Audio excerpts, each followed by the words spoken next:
คนอื่นก็แสดงความนับถือหักแพงมายังการนำครับว่า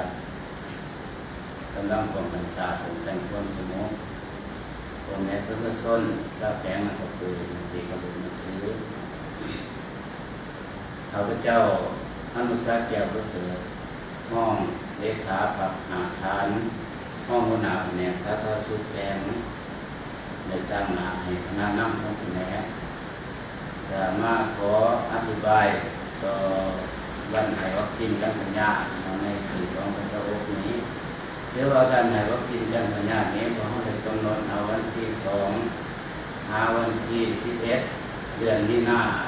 2026นั่นในหอบที่1และในหอบที่2จะได้เริ่มปฏิบัติในวันที่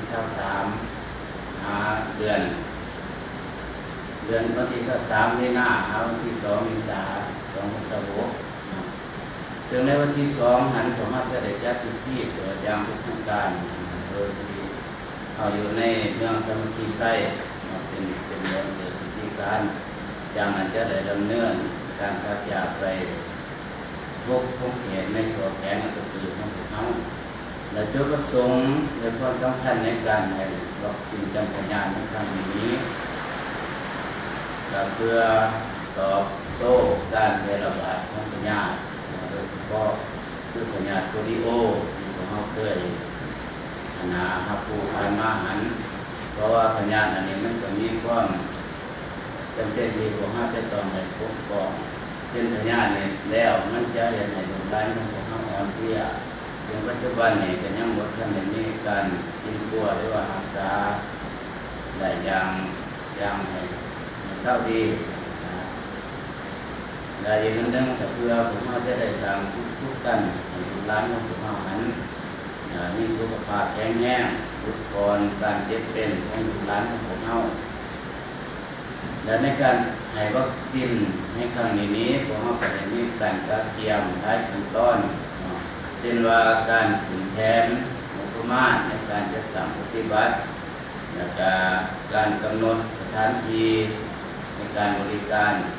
การกำหนดสถานที่ในหมายความว่าพวกเขามีหมอแข็งแล้วก็มีห้องหมอทหารแข็งห้องหมอเมือง4เมืองแล้วก็สุขสดา33แห่งในตัวแทนของเราทุกจุดบริการนอกจากนั้นก็ยังมีทีมงานเคลื่อนที่ได้ลงไปอยู่แต่ละโรงเรียนที่เราได้กำหนดเอาจุดบริการในสถานที่ต่างๆอันนี้ก็คือว่าพวกเราก็ได้กำหนดรายละเอียดแล้วนอกจากนั้นพวกเราจะได้จัดความประชุมชี้แจงต่อคณะกรรมการสุขภาพแม่และเด็กคือทำแท้งของเมืองที่ว่าพวกเราจะได้จัดความประชุมชี้แจงแล้วจากนั้นพวกเราจะได้กระเตรียมทีมงานแพทย์หมอทุกภาคส่วนจะมีความพร้อมและจากนั้นพวกเราจะได้เอาข้อมูลเป้าหมายของลูกหลานของเราที่จะได้มาสักอย่างนั้นซึ่งกำหนดเอาแต่อนุภาพดีลงมาและพวกเรามีเป้าหมายทั้งหมดคืออยู่19,614 คนอันนี้เป็นเป้าหมายของแผนก็คือพวกเราจะได้ต่อจากในครั้งนี้และส่วนวัคซีนนี่พวกเราก็มีความพร้อมในการจะทำปฏิบัตินั่นแหละพวกเราก็มีระบบการถูกต้องการรักษาอย่างครบชุดและก็มีความพร้อมที่สุดขาดหมายที่พวกเราจะทำปฏิบัติในครั้งนี้แต่ยังได้ตัวเลขสูงนั่นแหละอย่างน้อยๆก็ให้ได้95%เมื่อ500%ดูเป้าหมายที่พวกเราตั้งไว้ในการจะทำปฏิบัติครั้งนี้แล้วก็บวกกับประสบการณ์ที่ผ่านมาพวกเราจะเห็นสิ่งท้าทายและสิ่งอำนวยความสะดวกหลายอย่างการอำนวยความสะดวกในครั้งนี้ก็คือว่าพวกเราได้มีอำนาจการปกครองทุกขั้นได้ความร่วมมือได้ให้คิดชี้นำและก็อำนวยความสะดวกทุกอย่างให้แก่ผู้งานแก่หมอนอกจากนั้นพวกเราก็ยังมีการสนับสนุนงบประมาณ จากการจัดตั้งสากลต่างๆเช่นองค์การอนามัยโลกองค์การยูนิเซฟที่ได้ให้การสนับสนุนด้านงบประมาณในการจัดตั้งปฏิบัตินั้นส่วนความยุ่งยากที่พวกเราได้จัดตั้งปฏิบัติการมาจะเป็นได้บางอันโดยเฉพาะบางเขตที่อยู่ห่างไกลสอบอีกเนาะก็จะส่วนเราอยู่แจกกระจายกันไปให้ยอดหญ้าหรือว่าการลงจัดตั้งปฏิบัติกับพวกยุ่งยาก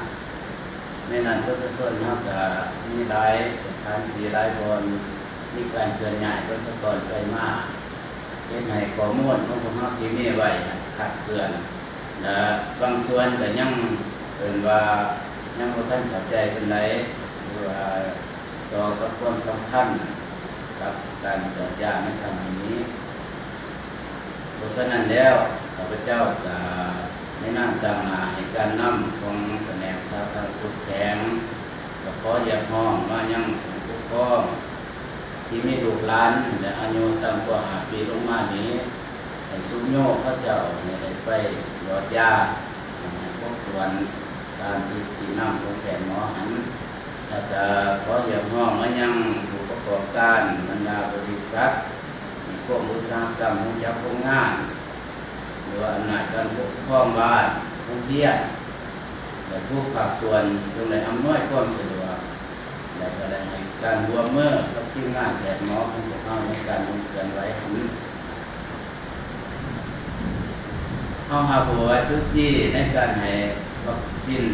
ที่นี้ก็เป็นวัคซีนชนิดหนึ่งที่ว่าพวกเราหยอดเอาแต่เอิ้นว่ามีความปลอดภัยสูงแต่ดูด้านของพวกเราก็สิบ่เจ็บบ่ปวดแล้วก็เขาก็สิมีความสะดวกในการหลังจากรับยาแล้วก็สิบ่มีอาการหยังเสี่ยงอันนี้คือสิ่งที่ดีที่สุดเพื่อให้ลูกหลานของพวกเรามีสุขภาพแข็งแรงแล้วก็ขอให้ทุกท่านจงได้ใจใส่พวกร่วมมือในกระบวนการครั้งนี้